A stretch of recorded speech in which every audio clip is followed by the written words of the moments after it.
Nous allons commencer une série d'émissions intitulée « L'Évangile et l'opposition ». L'Évangile et l'opposition. Et pour cela, nous lirons un passage dans les Écritures, dans la première lettre de Paul aux Corinthiens au chapitre 16, c'est le verset 9. Et nous lisons dans la version de la Bible, Parole vivante, car j'ai trouvé un vaste champ d'activité avec des perspectives nombreuses de travail prometteurs et variés, en même temps que beaucoup d'opposition de la part des nombreux adversaires. Voilà, c'est ce passage, certainement, certains parmi vous l'ont déjà lu et médité, et la version d'Issemer rend les mêmes versets en disant ceci, car j'ai trouvé des grandes possibilités d'action en même temps que beaucoup d'adversaires, tandis que Louis Ségon, dans sa version revue de 1910, dit ceci que une grande porte, car une porte grande et d'un accès efficace m'est ouverte et les adversaires sont nombreux.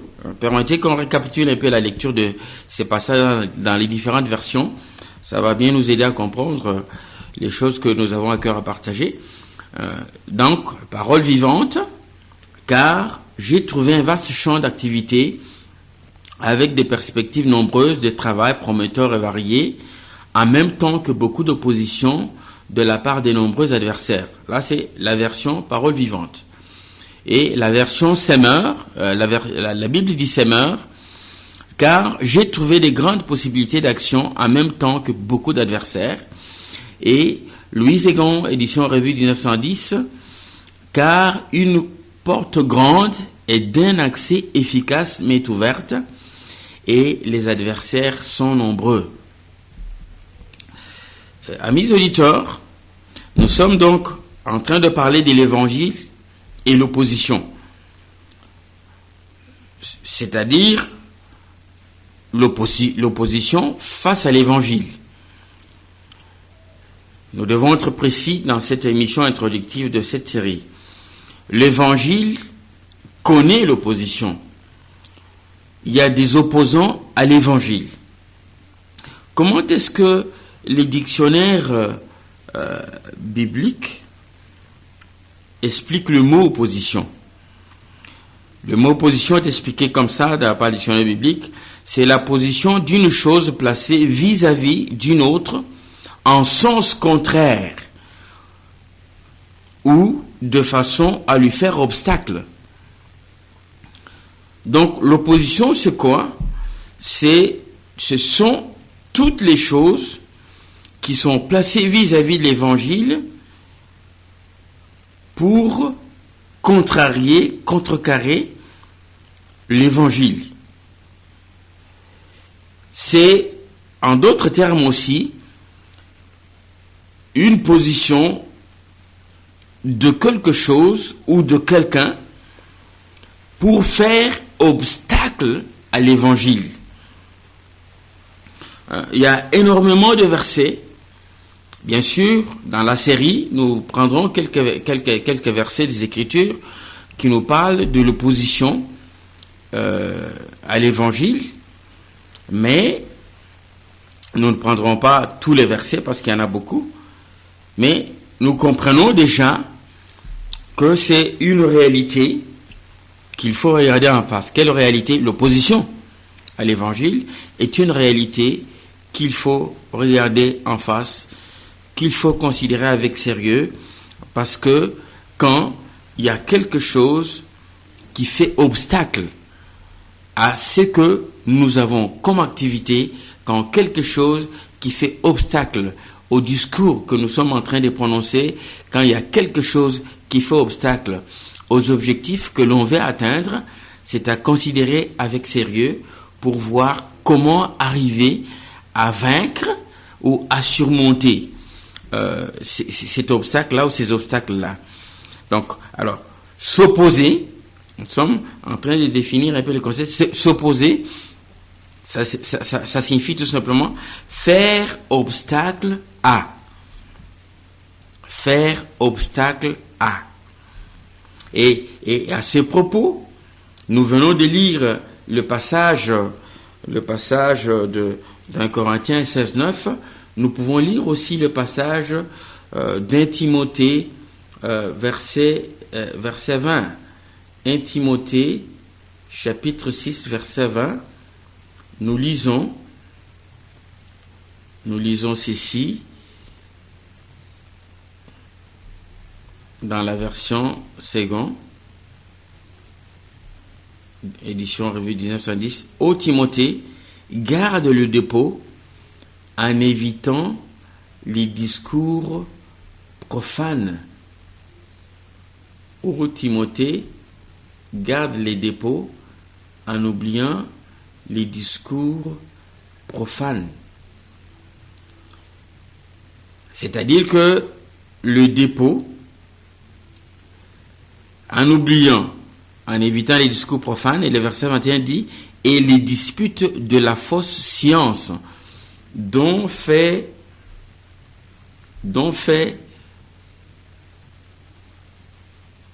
font profession quelques-uns qui se sont ainsi détournés de la foi. Que la grâce soit avec vous. Ô Timothée, garde le dépôt en évitant les discours vains et profanes et les disputes de la fausse science dont font profession quelques-uns qui se sont ainsi détournés de la foi. Que la grâce soit avec vous. Donc, on constate qu'il y a deux gens qui sont en train de professer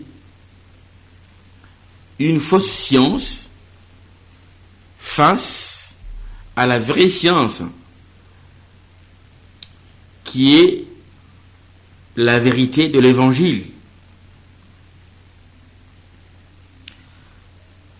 Alors, nous voulons récapituler l'explication de ces deux mots parce que c'est important.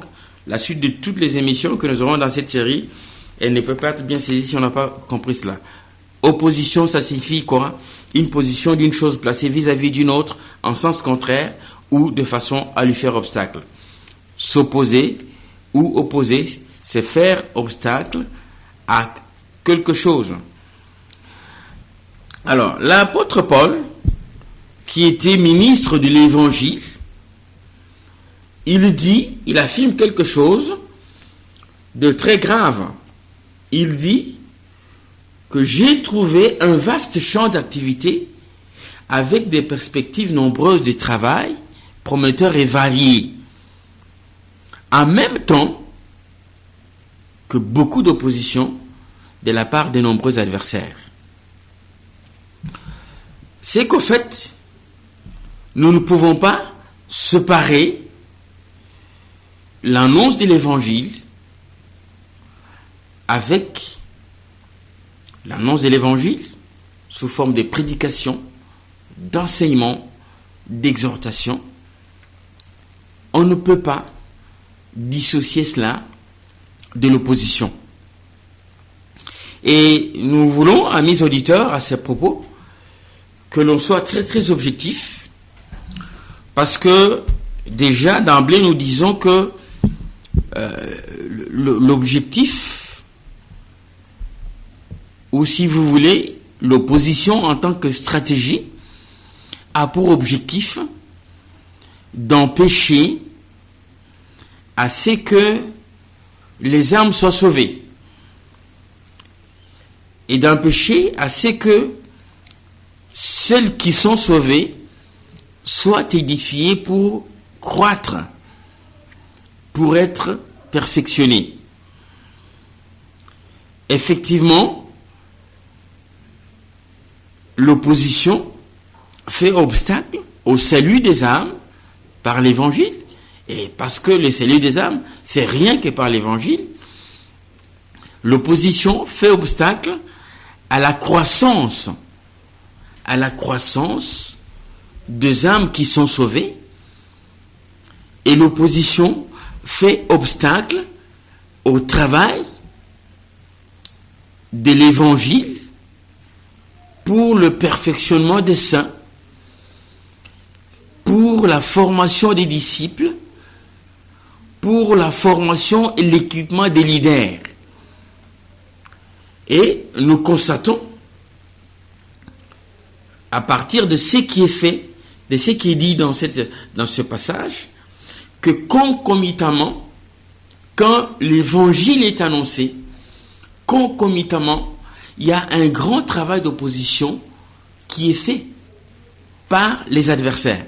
Nous aimerions, amis auditeurs, relever qu'il ne s'agit pas d'un adversaire qui s'oppose à l'évangile.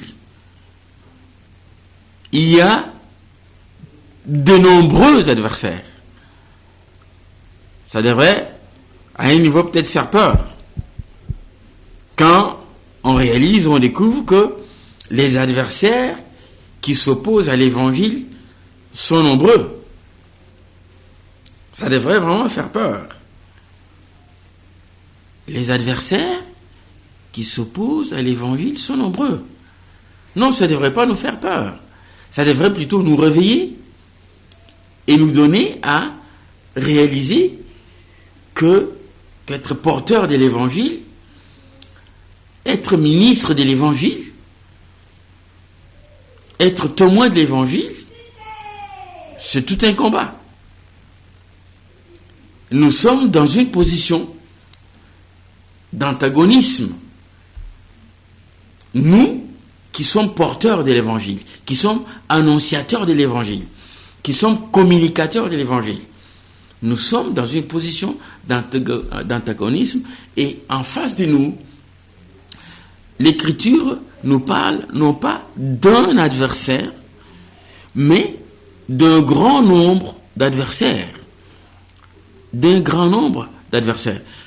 Il y a la version d'Issamer qui dit que, car le travail, qui dit que j'ai trouvé de grandes possibilités d'action pour annoncer l'évangile, en même temps que beaucoup d'adversaires.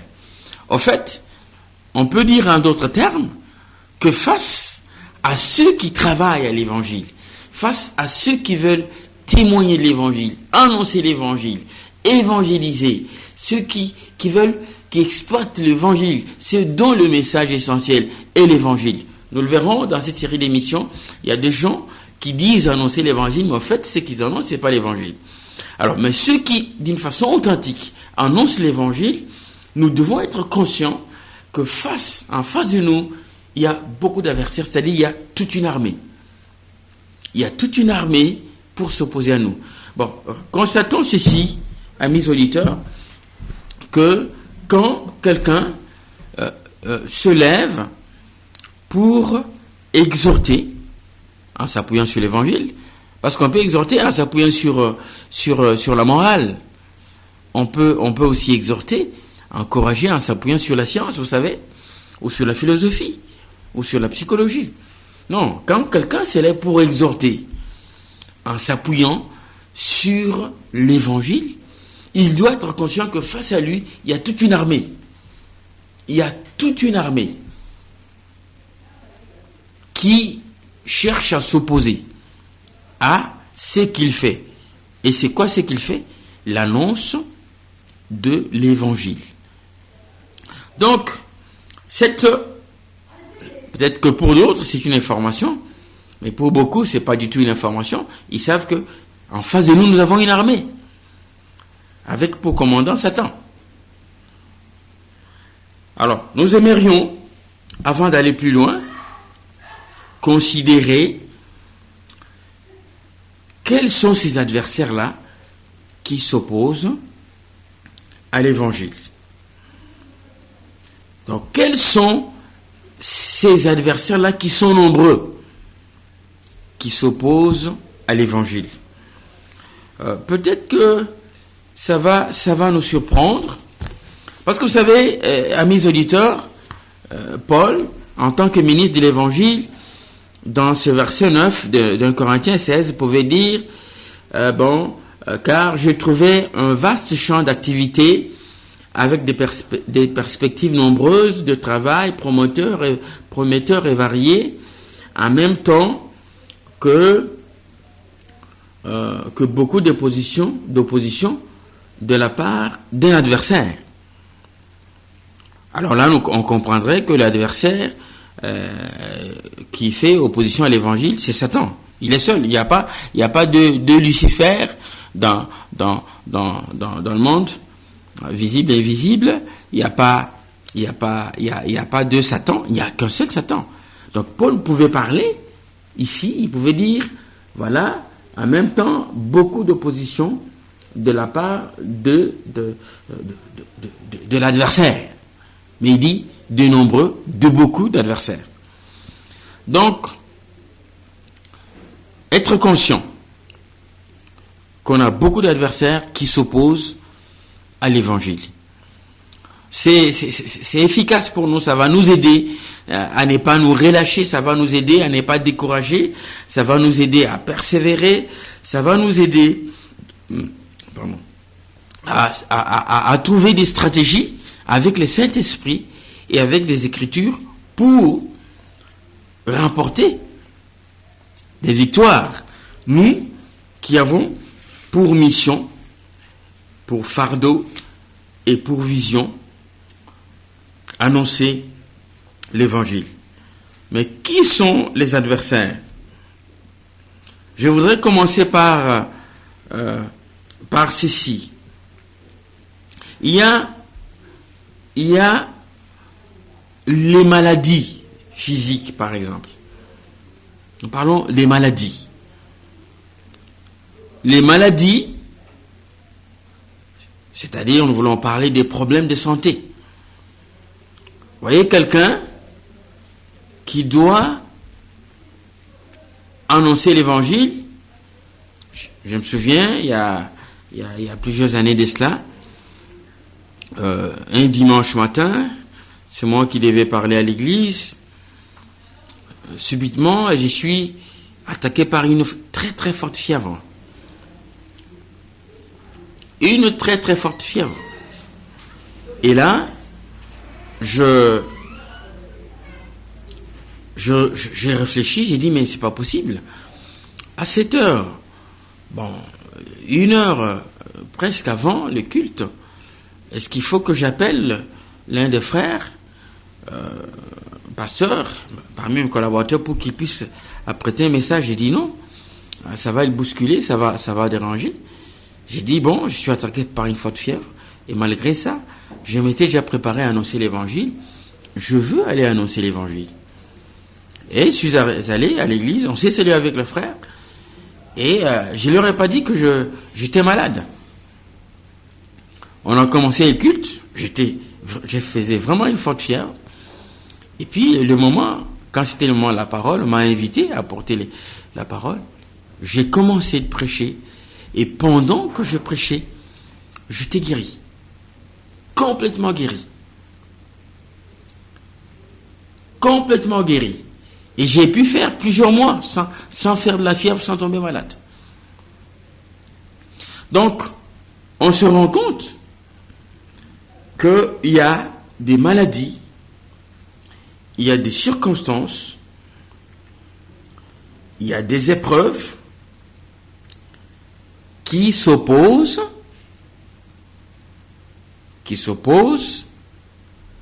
à l'évangile. C'est-à-dire qui s'érigent en obstacle afin que l'évangile ne soit pas annoncé. Il y a des agents de Satan qui eux aussi sont des gens qui travaillent à l'opposition, donc dans l'opposition contre l'évangile. des agents de Satan, ce sont des hommes inconvertis, donc des incrédules, qui, toutes les fois que quelqu'un veut annoncer l'évangile, c'est dans nos familles, c'est dans nos bureaux, c'est au marché où nous vendons, dans le magasin où nous vendons, c'est même parmi des gens qui se disent enfants des dieux, mais qui sont enfants des dieux de surface, pas de cœur. Et même c'est des satanistes, des gens qui ont signé de pacte avec des esprits impurs et qui s'opposent à l'évangile. Donc ce sont des agents de Satan qui s'opposent à l'évangile. Et là, il y a Satan lui-même. Or, Satan, ça signifie adversaire. Alors, comprenez, opposant. Satan, ça signifie adversaire, ennemi, Satan. Alors, comprenez que Satan lui-même, il est le commandant suprême des armées qui s'opposent à l'évangile. Alors, il y a des choses, il y a des épreuves, il y a des circonstances, il y a des personnes physiques, il y a des personnes spirituelles. Satan, le premier, bien sûr les esprits impurs, le premier qui s'oppose à l'évangile. C'est ainsi que l'Écriture dit vrai quand, à travers ce verset 9 d'un Corinthiens 16, Paul affirme que les adversaires sont nombreux. C'est vrai que les adversaires à l'évangile sont nombreux. Alors nous disons que pour ceux qui n'étaient pas informés, qui le sont maintenant, ou pour ceux qui étaient déjà informés, que les adversaires qui s'opposent à l'évangile sont nombreux, il y a un point qui doit être notre préoccupation, un point que nous devons tous maîtriser, c'est que nous devons savoir que parce qu'ils sont nombreux, nous ne pouvons pas travailler à l'évangile, à l'annonce de l'évangile, nous ne devons pas travailler au témoignage de l'évangile, nous ne pouvons pas travailler à l'enseignement de l'évangile ou à l'exhortation en nous appuyant sur l'évangile. Nous ne pouvons pas travailler d'une façon disciplinée. Ce sont des adversaires qui sont organisés, qui ont leur cible est commun et qui sont coalisés pour atteindre leur cible. Leur cible, c'est quoi? C'est que le maximum d'âmes soit amené en enfer, que ceux qui sont déjà sauvés, tous ceux qui sont déjà sauvés, soient bloqués dans leur croissance et même rétrogradent. Donc cette information, pour ceux qui ne savaient pas que ceux qui s'opposent à l'évangile sont nombreux, doit nous réveiller dans le sens que nous devons travailler avec discipline à l'évangile. Et en plus, nous devons ne pas avoir peur, parce que nous le verrons dans la suite des émissions, si eux ils sont nombreux, mais nous sommes majoritaires, parce que nous sommes avec le Dieu Tout-Puissant, qui est leur Créateur, qui est maître des temps et des circonstances. Si les circonstances s'opposent à l'évangile, mais Dieu est maître des temps et des circonstances. Amis auditeurs, c'est une émission introductive. Nous arrivons donc à la fin de la tranche. Nous vous bénissons encore abondamment de la part de notre Dieu. Soyez conscients, vous qui aimez l'évangile et qui travaillez l'évangile, que les adversaires sont nombreux. Mais exercez la foi dans celui qui vous a sauvé et appelé à travailler l'évangile. Que Dieu vous bénisse encore très abondamment.